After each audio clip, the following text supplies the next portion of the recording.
I am an American soldier. I'm a warrior and a member of a team. I serve the people of the United States and live the Army values. I will always place the mission first. I will never accept defeat. I will never accept defeat. I will never quit. I will never leave a fallen comrade. I am disciplined. I am disciplined. Physically and mentally tough. Trained and proficient in my warrior tasks and drills. I always maintain my arms, my equipment, and myself. I'm an expert and I'm a professional. I stand ready to deploy, engage, and destroy the enemies of the United States of America in close combat. I am a guardian of freedom and the American way of life.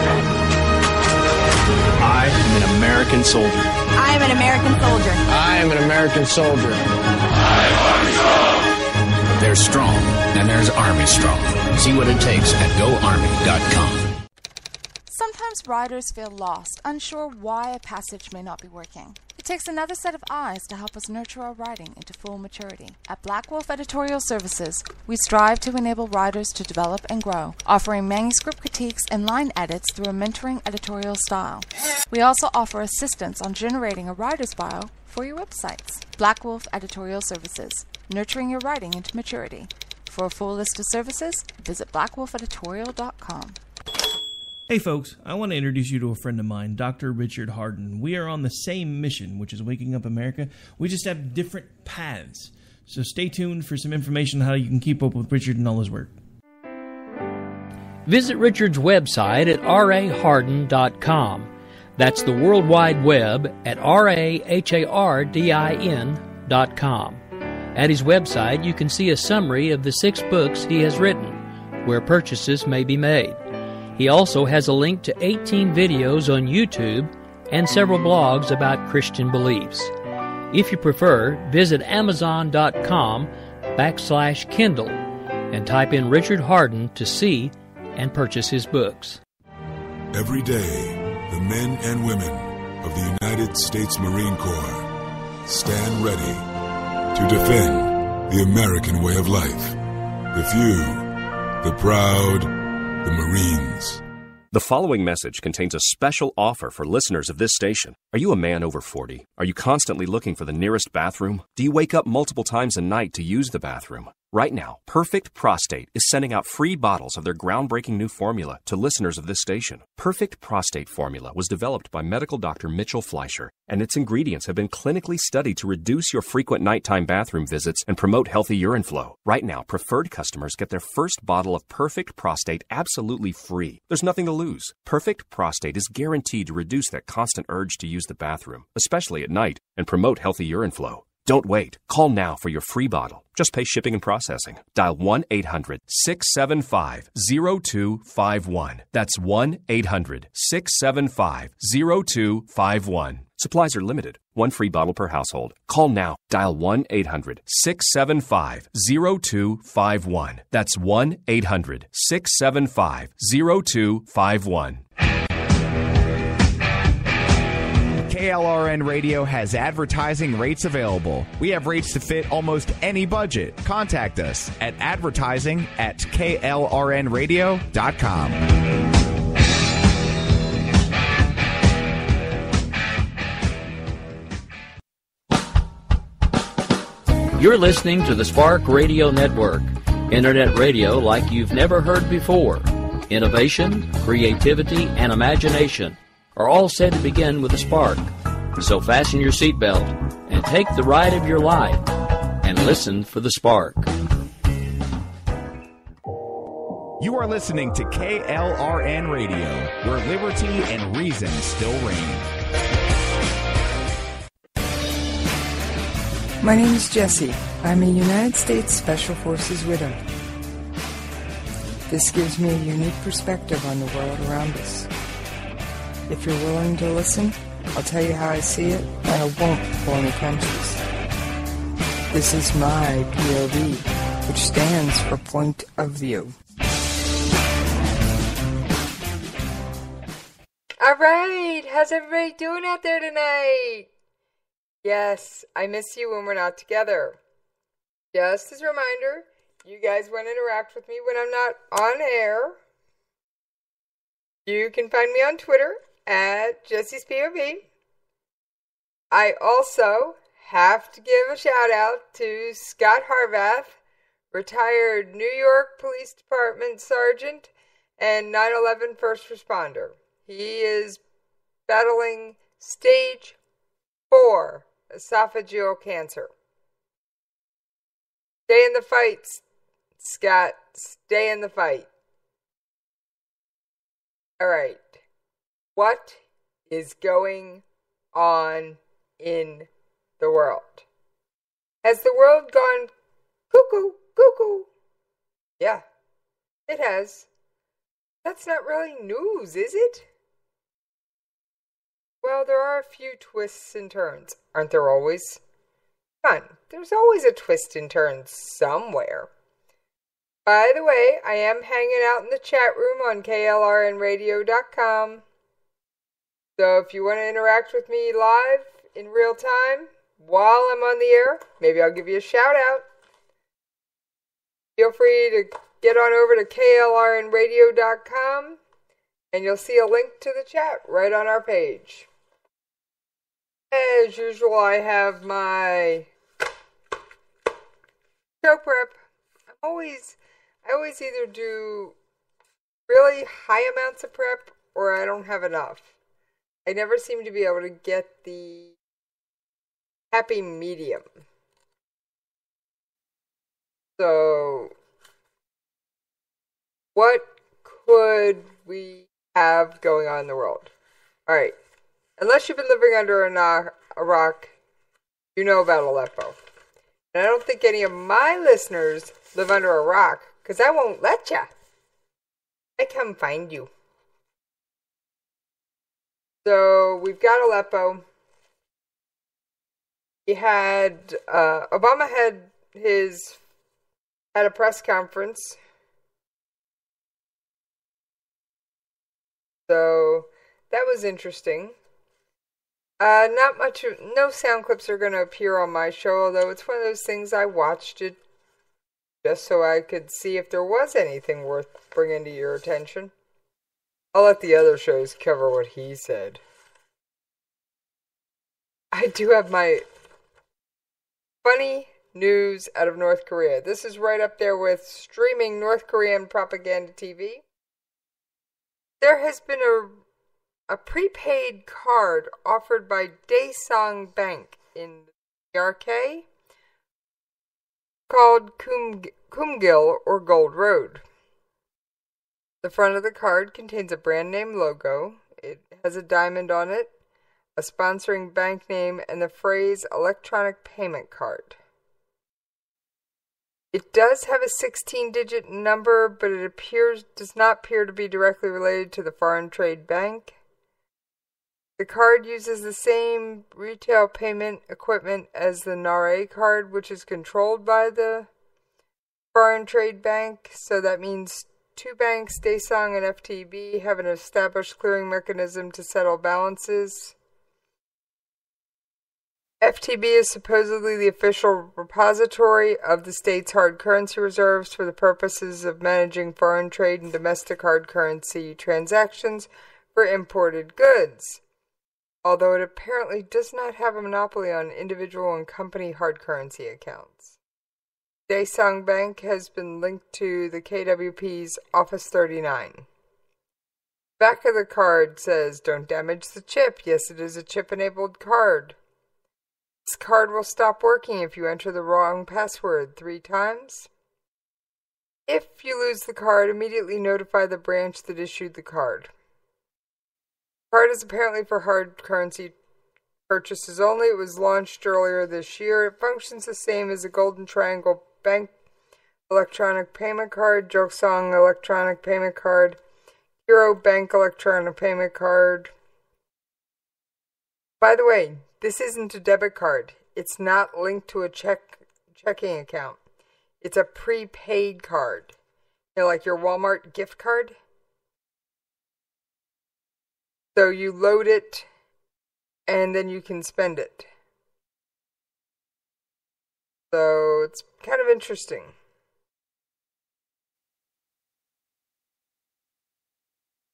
I just thought that was kind of amusing North Korean news. We'll get to Aleppo. Hold your horses. Promise, we'll get to Aleppo.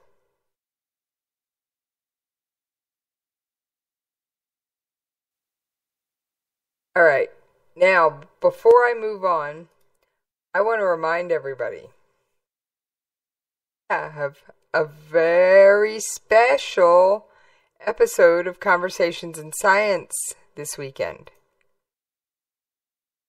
You've never heard Conversations in Science? Wait a minute. What do you mean you've never heard Conversations in Science? I don't get it. How can you not have heard Conversations in Science? Well, let me tell you about it. Conversations in Science is hosted by Dr. Judy L. Moore. Yes, she has a PhD in astronomy. And her thing is to break down science so that it's really easy to explain and understand. And she's hosting a special debate. Nope, no politicians invited. We're talking Star Wars versus Star Trek. And isn't that fun? That just sounds amazing. Now, I'm not a huge fan of either show. I've watched both off and on a little bit. We are going to be taking callers. Oh yeah, you want to join in? And you don't know how? Head on over to the KLRN Radio special events page. Got the number. You can also Skype in, audio only, please. And of course, we'll be in the chat room. There'll be a host of us running around the chat room. So all the information you need can be found on the KLRN Radio website. What do you mean you haven't checked out our website? Whoa. You need to get on over there and check it out. That website took a lot of time to build, I promise you. All right. Back onto a little more serious news. But I had to get the good stuff out of the way at the top. Kim Jong-un visited the nearby training grounds of Special Operation Battalion KPA Unit 525.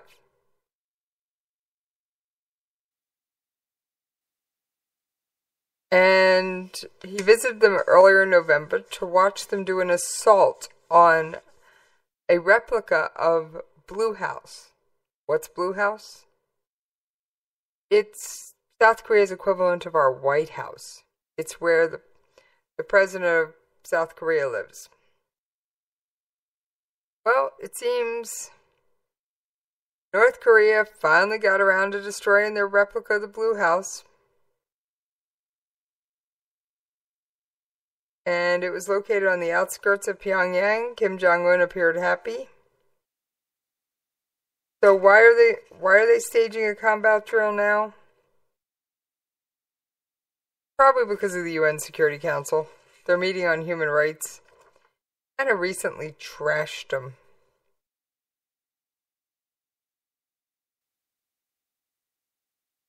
So, you know how North Korea is. Somebody does something they don't like, they shoot off a missile, blow something up. Come on. North Korea's military had been dedicated in building a half-sized replica at the Kauai Range near the capital earlier this month.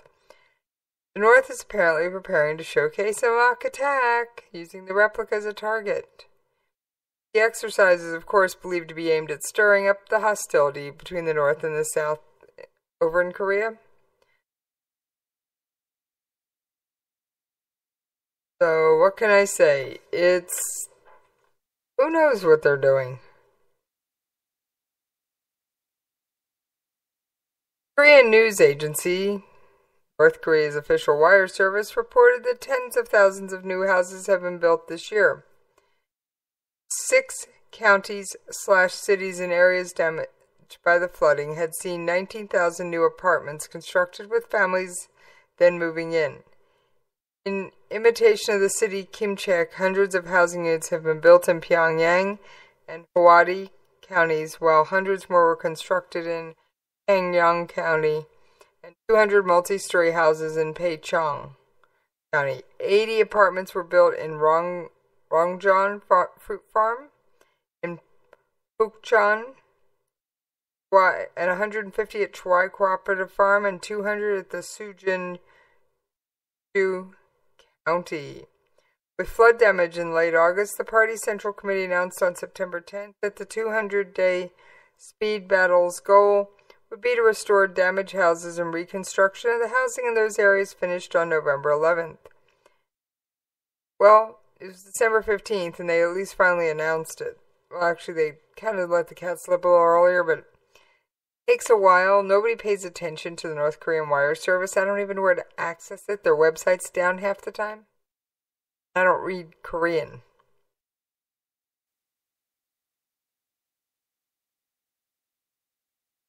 Construction outside the capital is not said to be progressing properly, so they are having problems.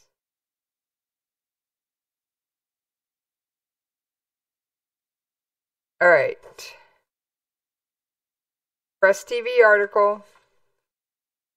Iranian news, folks. Iranian news for English consumers. Persian Gulf Arab countries have condemned Egypt for accusing Qatar of involvement in a recent deadly blast at a church in the Egyptian capital of Cairo. Persian Gulf Cooperation Council, PGCC, Secretary General Abdulatif Al-Zayani said the council was irked by Cairo's repeated accusations against a former member state following the December 11th attack. He also warned that such claims could harm the relations between the council and Egypt.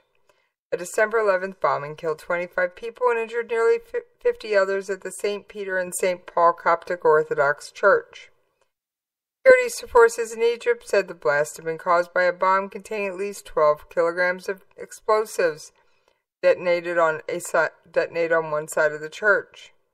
Egypt's Interior Ministry accused fugitive Muslim Brotherhood leaders who had fled to Qatar of orchestrating the attack. Cairo named suspected ringleader as Mohab Mustafa al-Said Qassam. Interior Ministry said he had traveled to Qatar in 2015 to meet fugitive leaders of the Brotherhood, adding that he was provided with financial and logistic support to carry out attacks in Egypt. So, all's not well between Egypt and Qatar. They're quarreling. I will say, this isn't the worst thing in the world. Egypt and Qatar are not, they're some of the cooler heads, believe it or not, although it's a very interesting way they run things over there, but they're cooler heads than some of the despots and dictators that seem to rule the Middle East. I trust Egypt and Qatar well before I trust Iran. And I'm not sure I trust Bashar al-Assad either. So,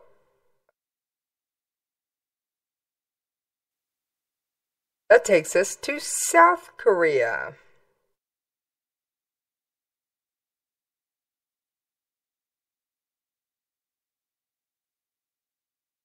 South Korean lawmakers were trying to examine documents in Blue House today, and they were denied access.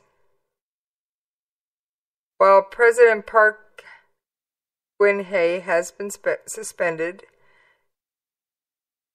and the Prime Minister has taken over her official duties until the country's highest court rules, he is still apparently residing in Blue House.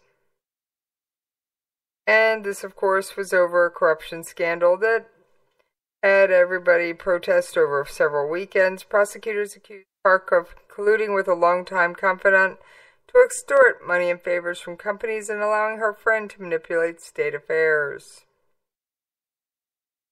I think everyone frowns on governmental manipulation.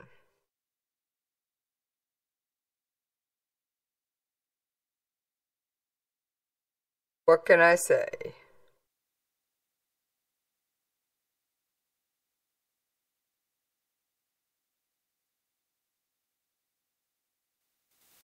Department of Defense. No audio today.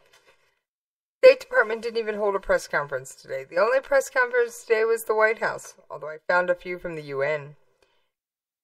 Yeah. Me, I search all over for some audio clips for you guys. You know why? Because it's boring. I know you love hearing me talk, but it doesn't have to be that boring, does it?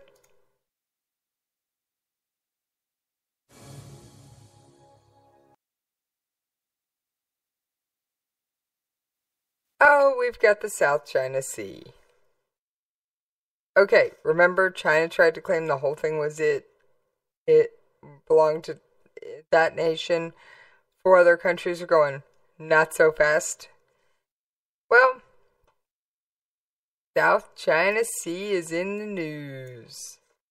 Doesn't surprise me because it's going to pop up from time to time. But this time, the story doesn't involve Taiwan or anybody else. It involves the United States.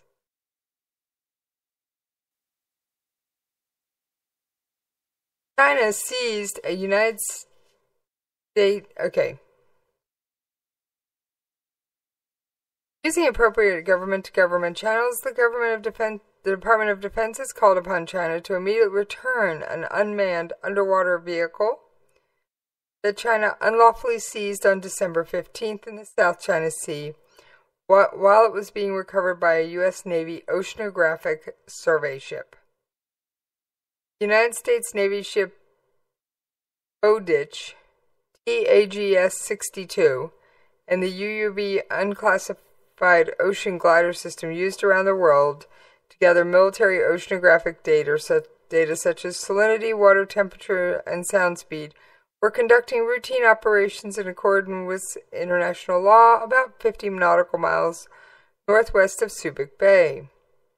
When a Chinese Navy PRC Dalang 3-class ship launched a small boat and retrieved the UUV, the Bowditch made contact with the PRC Navy ship via bridge-to-bridge radio to request the return of the UUV. The radio contact was acknowledged by the PRC Navy ship, but the request was ignored. The UUV is a sovereign immune vessel of the United States. We call on China to return our UUV immediately and to comply with all its obligations under international law. So basically, China saw our little drone running around out there and said, oh, we'll scoop that up. Okay. Yeah, I think we've pissed them off? I do. I really do. I mean, come on. I have never heard of them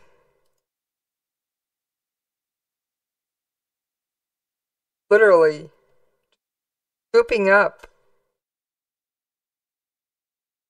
a ship before. Of course, most of them are probably significantly larger.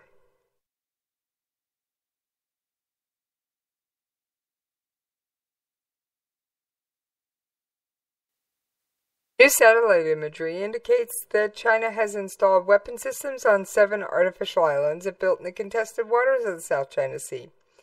It's a move likely to alarm the country's neighbors and further unsettle ties with the United States, where President-elect Donald Trump has shown himself increasingly willing to confront and challenge Beijing. Images released by the Asia Maritime Transparency Initiative show anti-aircraft guns plus other weapon systems that would guard against cruise missiles sitting in a hexagon structures on the island. China has already built military-length airstrips on 3 of these artificial islands, according to the Washington-based Center for Strategic and International Studies.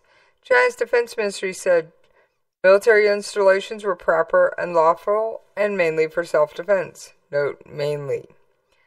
If others are flexing their military muscle at your doorstep, you are not even supposed to have a slingshot in hand just in case, said a statement out of Beijing. The organization's findings come despite a pledge from China's leadership. It has no intention of militarizing the South China Sea. Okay, so how did we get here? How did we get where we are in the South China Sea? Alright, let's recap, and we're going to make this real quick. South China Sea is dotted with small islands, reefs, and shoals. And multiple countries. It's also the site of multiple messy territorial disputes that pit multiple countries against each other. China's 9-dash line, its claimed territorial waters that extend hundreds of miles to the south and east of its island province of Hainan, approaches on some of its neighbors' claims. Tensions ratchet up as China's reclaimed land in massive dredging operations. Basically, they'll take a sandbar and build it up into an island. Beijing has also warned the Navy to steer clear. I'm sorry, Beijing. I don't think our United States Navy takes orders from you. Brunei, Malaysia, Philippines, and Taiwan and Vietnam all dispute the sovereignty of several island chains and nearby waters in the South China Sea. Now, if you pull out your map, or go look one up online. Paracel Islands look to be between Vietnam and the Philippines. Now, I'm not going to pull out some seriously challenged measuring implement, but the Paracel Islands have been controlled by China since 1974. They're also claimed by Vietnam and Taiwan. So it's been interesting. China has built airstrips, they've installed military bases, and all kinds of things. In September 2015, during his trip to Washington, President Xi Jinping said China wouldn't militarize the islands, but it's building 3 airstrips that analysts believe will be able to accommodate bombers. China has had a military presence on Woody Island in the Paracels for half a century, and in February deployed surface-to-air missiles and fighter jets on the island. Philippines, which lies geographically closest to the Spratlys, has troops stationed in the area, as do other claimants. What about the indigenous people? There are none. You heard me. There are none. Okay? So there is no indigenous people to yell over.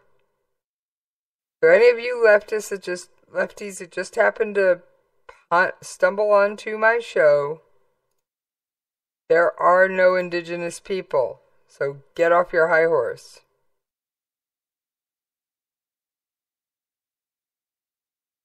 What did the U.S. do? They haven't taken an official position on the territorial disputes in the South China Sea, but they have called for the land reclamation project, the dredging, building up of one thing into another, to stop. They routinely do freedom of navigation exercises and various other things. In October, the USS Lawson went within 12 nautical miles of the Subi Reef, and that conducted a secondary similar freedom of navigation operation a few months later. So it happens often. We sail and operate anywhere in the world that international law allows us. U.S. freedom of navigation operations are global in scope and executed against a wide range of excessive maritime claims, irrespective of a coastal state advancing the excessive claim. Alright, my oh my, where has the time gone? I'm going to sum myself up real quick, and then I will see you on the other side. But many countries have put out these insane claims. Oh, we've got Our territorial waters extend 200 miles off our coastline. No, they don't. Hint, it's 12 miles, folks. It's 12 miles. Accepted international maritime law is 12 miles. Now, there are other things called economic zones and other definitions that I'm not going to get into right now. But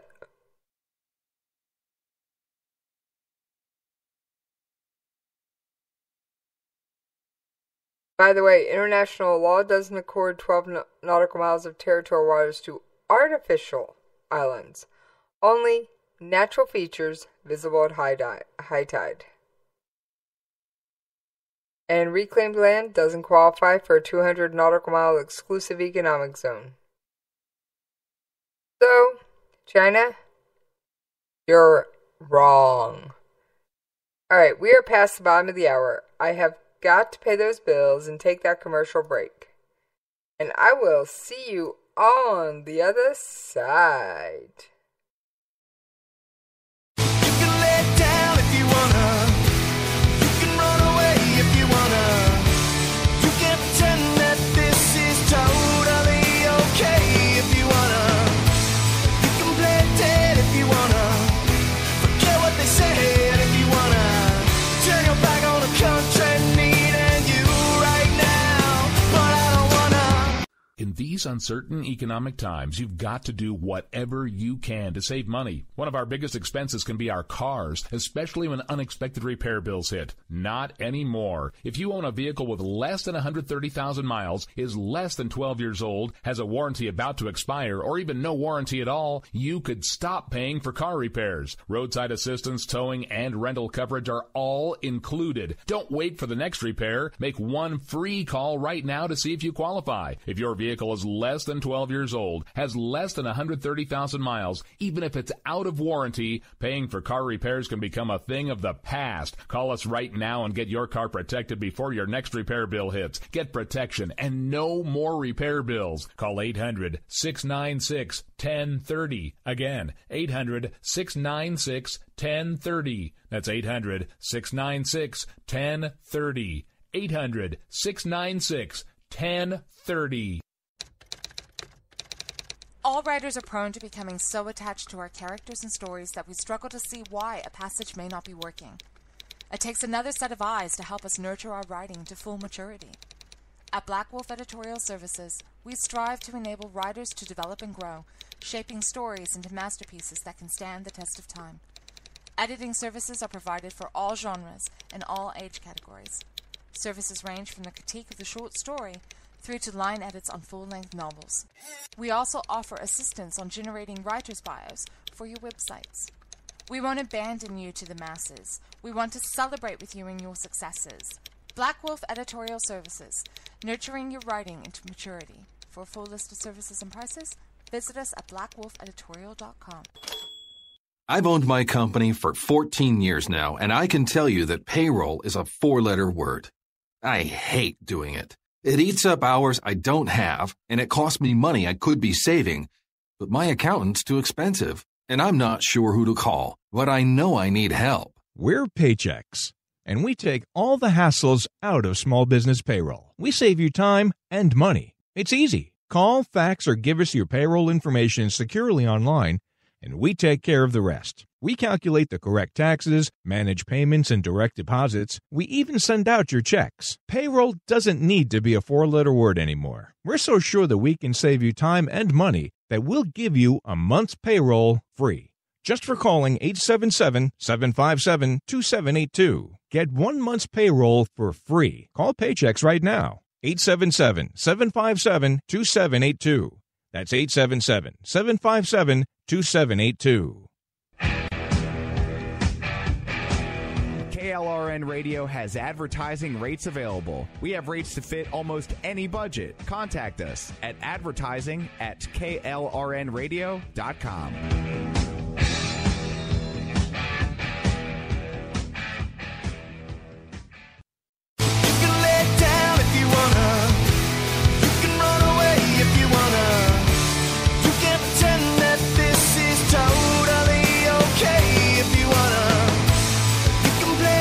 If you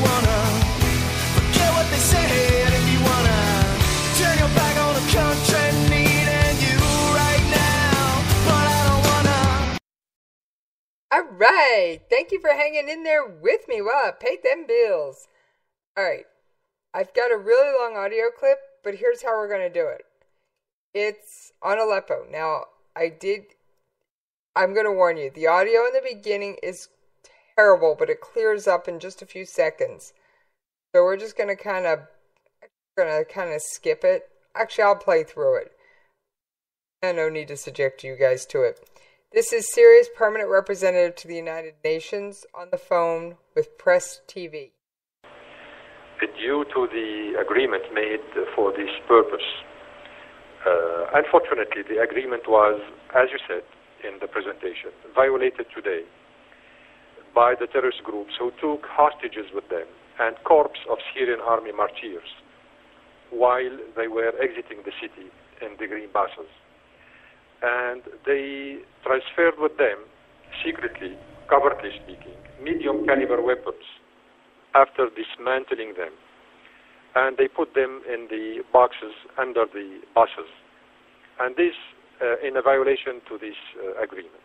Moreover, the terrorist groups who refused to exit the city, I mean the remaining part of the terrorist groups who refused to exit the city, the most radical elements among them, they have targeted the passage of Al-Ramusi, which is assigned to the evacuation of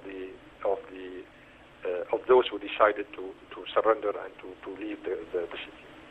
They targeted the passage assigned to the evacuation with mortar shells and sniper bullets. They did that, and they asked their other terrorist groups called the White Helmets to film the moments of the landing of these mortar shells and the sniper bullets on the buses and the civilians. All right, first of all, I don't think the White Helmets are any more a terrorist group than the Girl Scouts are a terrorist group. The White Helmets, for those of you who are new to this mess, pull people out of rubble. That is what they do. They work day after day to pull people out of the rubble of bombed out buildings. Calling them a terrorist group, like calling your local Girl Scout a terrorist. I don't think so. Last I checked, they sold cookies, not C4. The agreement actually has included the evacuation of the ill and wounded civilians from the two towns of Al-Fu'a and Kafraya. However, the terrorist groups did not fulfill this part of the agreement neither. And they even targeted again the buses which were assigned to transfer those civilians wounded. Okay. Like I said, remember your Syrian scorecard. This is where that scorecard comes in handy. Bashar al-Assad is propped up by who? Russia, Iran, and China. China to a lesser degree. And remember, this interview took place on Iranian English television. So, you gotta take it with a shaker of salt. Never mind a grain of salt. We're up to the shaker. I don't think we're up to the whole salt mine yet. They're blaming the failed ceasefires on the militants, or as we would call them, the moderate Syrian rebels. I'm not sure who to believe here. I've looked through it, but I don't know why the moderate Syrian rebels would bomb or shell the evacuation buses. At this very moment, the terrorists who are still rejecting the agreement, meaning the radical elements, are setting fire in hundreds of houses and destroying civilian infrastructures in neighborhoods they still occupying in the city. These heinous practices will definitely prevent thousands of civilians from getting back to their homes, which were used by the terrorists as strongholds and warehouses to stock weapons and looted the humanitarian relief.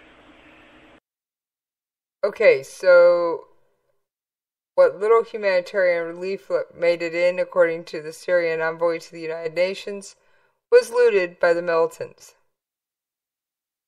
I'm betting most humanitarian relief never made it there. Heard all the stories I've said they were held up in Turkey by red tape. Well, what makes you think there was humanitarian relief in the warehouses to loot? These remaining terrorists are considered as the most extremist, while most of them are foreign terrorist fighters, as we say here at the United Nations. So the main problem which emerged into the process was the non-respect and the non-observation by the most radical elements within the terrorists of the agreement, and this is why we got this, nothing but the option of stopping the last part of the process until things are being clarified and stronger guarantees are offered by the sponsors of these terrorists, namely speaking the Turks and others. Syria also claims that these militants are sponsored by external countries and that they're foreign fighters. While the United States does have troops on the ground, see if I've got that audio clip still queued up the other day.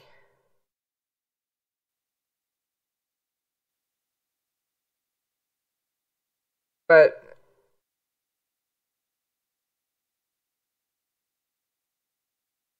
no, I don't seem to have it. Basically, Aleppo is not Department of Defense's problem. And General Townsend was very grateful it was not his problem. If this is it. More imperative than ever that we... Oh, that's State Department. They want a diplomatic solution. Oh, here's Aleppo from Townsend. What, if anything, you all are seeing in terms of the evacuations out of Aleppo? Are you seeing any people moving out of Aleppo at all? I watched the Aleppo on TV. It's horrible, like most of you. And I read intelligence, so I get special access to intelligence about Aleppo, but Aleppo is not in our charter here. So I'm blessed, although it's a curse. The complicator is we have a civil war right next to our war, even overlapping our war here against ISIL or Daesh.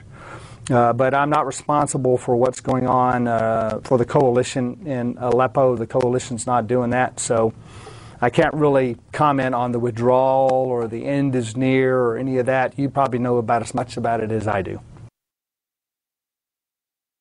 So the coalition has nothing going on with Aleppo. Here's Ban Ki-moon, outgoing United Nations Secretary on Aleppo. This one's brief.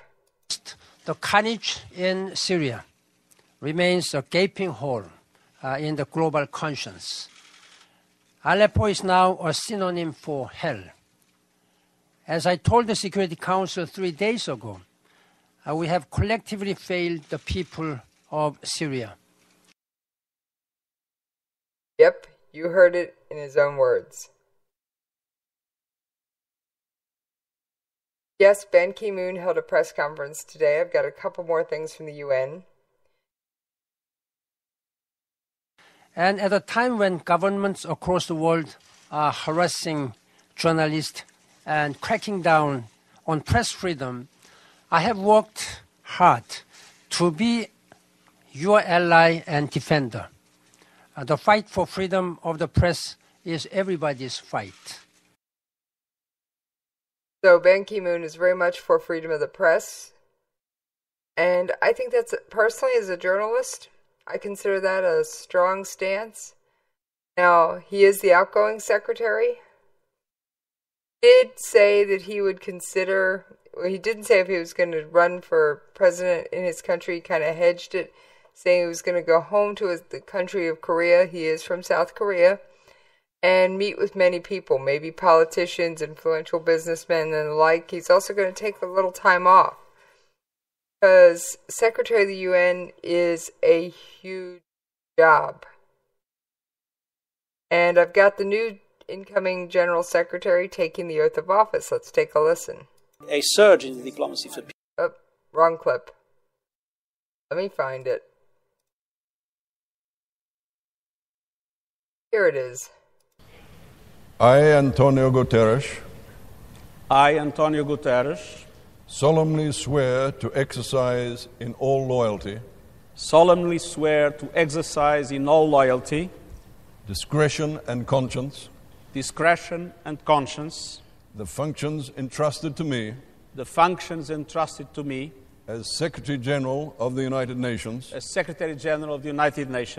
to discharge these functions and regulate my conduct with the interests of the United Nations only in view,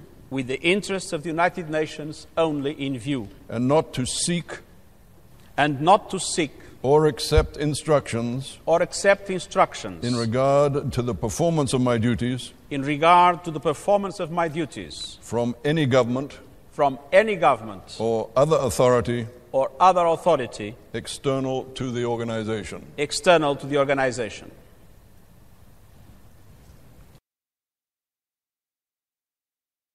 Yes, that was the oath of office for the UN Secretary General. Now, I like this one little clip I got out of his little introductory video. At all levels. Let's be clear. We have too many meetings with too many people discussing too many issues with too little decisions. And I believe we need to move from this approach to a more focused approach in relation to producing results. I think that's one quote our government should take to heart.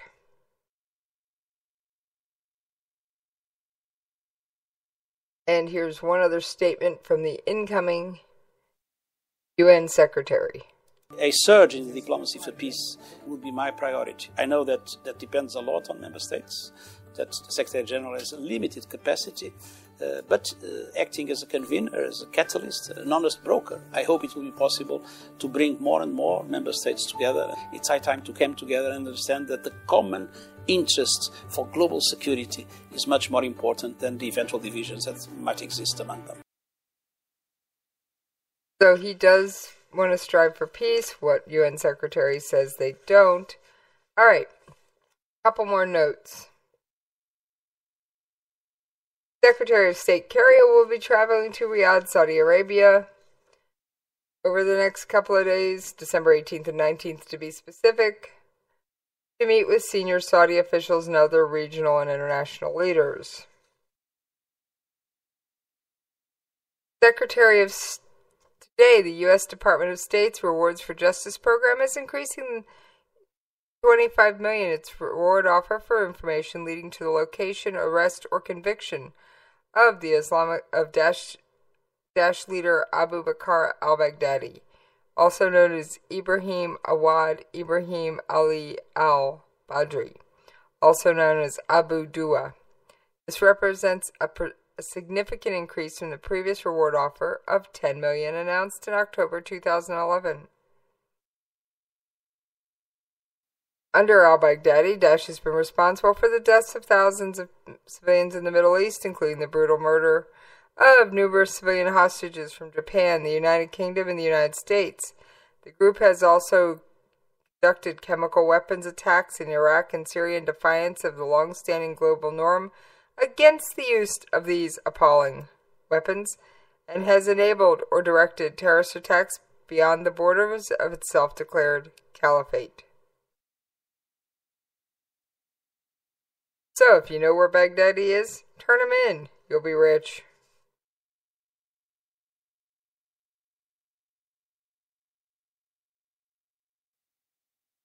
Okay, what else?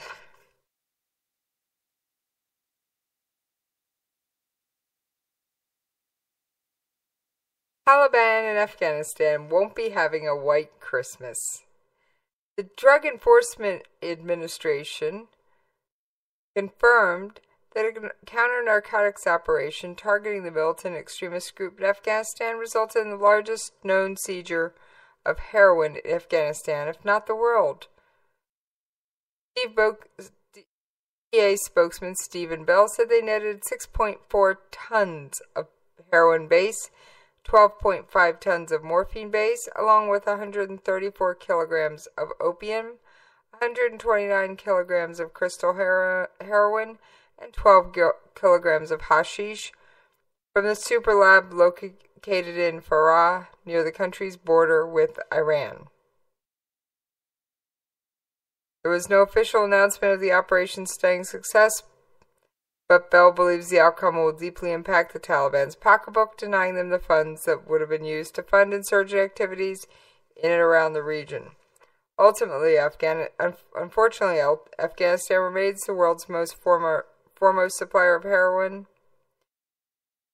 There exists only a handful of DEA agents in the country to try and slow the spread of this insidious substance.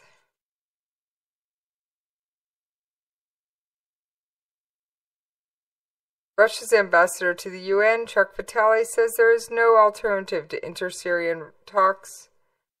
We're convinced there's no alternative to the political regulation than one based on the inclusive inter-Syrian dialogue with parallel provision of ceasefire, access to humanitarian aid, and continuation of the fight against terrorism. Vitaly Churkin also hailed his country's counterterrorism operations in Syria, which he said have barred terrorists from capturing the capital Damascus, minimized their military and economic potential, and liberated vast territories. First of all, Bashar al-Assad is a dictator. Second of all, Bashar al-Assad is a bloodthirsty dictator. Massive humanitarian and medical aid is being provided to the Syrian population affected by the conflict, and the main wave of humanitarian aid is being delivered to Aleppo for the past couple of days. I don't believe you, Churkin. Sorry.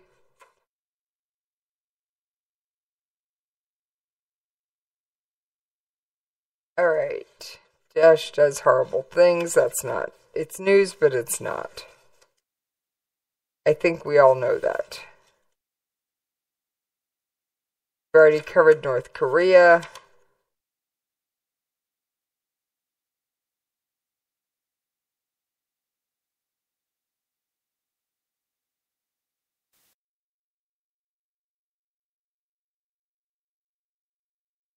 Alright. Human rights activists working in the, quote, occupied Palestinian territory. Now this, where did I get this one? I think it was Al Jazeera. Remember, Palestinian territory is what they usually refer to as West Bank and Gaza Strip. Sometimes they also call Israel occupied Palestinian territory.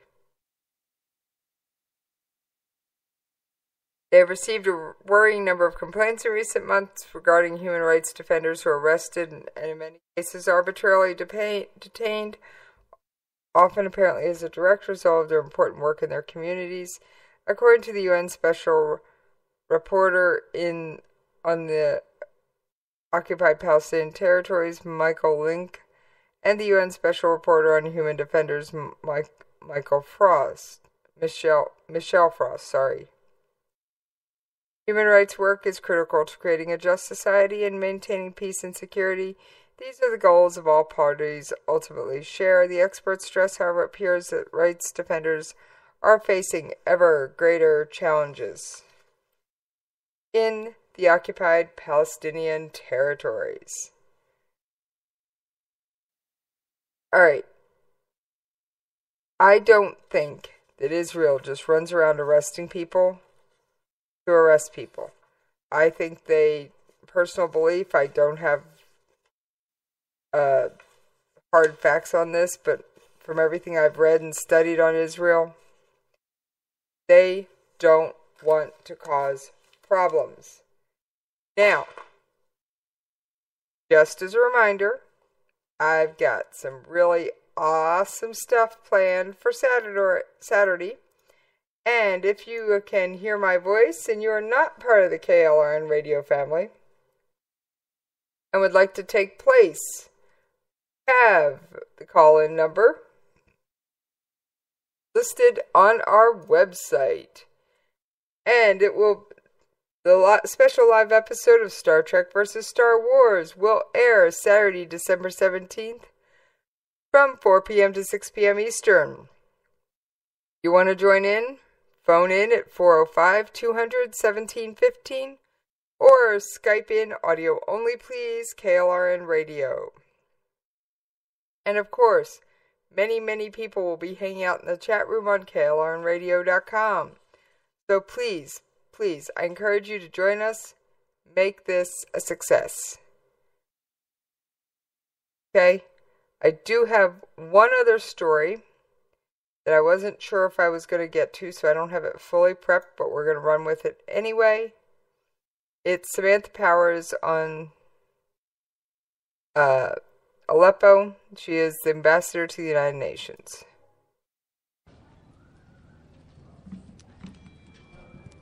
Hi, everybody. Members of the Security Council, as you know, were just briefed by Undersecretary General O'Brien on the humanitarian devastation in eastern Aleppo. He also briefed us, of course, on the status of ongoing efforts to evacuate civilians, which are touch and go. Unfortunately, this effort appears to have stalled due to violent and reprehensible acts by Iranian-backed militias and other Assad regime allies.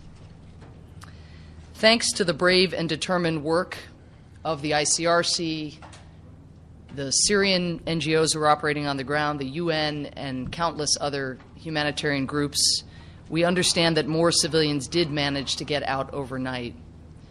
And I would just here applaud those Syrians in particular who are working in bitter cold with very few resources, with the constant specter and threat of bombardment hanging over their heads, to get as many people out of eastern Aleppo who want to leave as possible.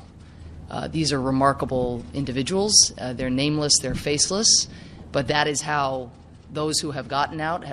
It's because of the work of these individuals. People, though, there who are forced to make the terrible choice of staying put and being bombed and starved to death, or abandoning homes that they've lived in for generations, should, at the very least, be able to evacuate safely. The ceasefire and evacuation plan worked out with Turkey's leadership appears to have been working until this morning when it was reportedly suspended. We thank Turkey for its leadership and its ongoing relentless efforts to help save these people's lives. Again, these are the people left in a very small corner of eastern Aleppo who are freezing, hungry, and still being shot at and bombed because of a failure to respect a cessation of hostilities. All right, so no one quite agrees what's really going on in Aleppo. You can't get news out of Aleppo easily, so I'm not even going to try other than what I can find on the news. And I will say there has been a warning that some of those social media accounts out of Aleppo may have some propaganda with them. Big surprise. Not. All right.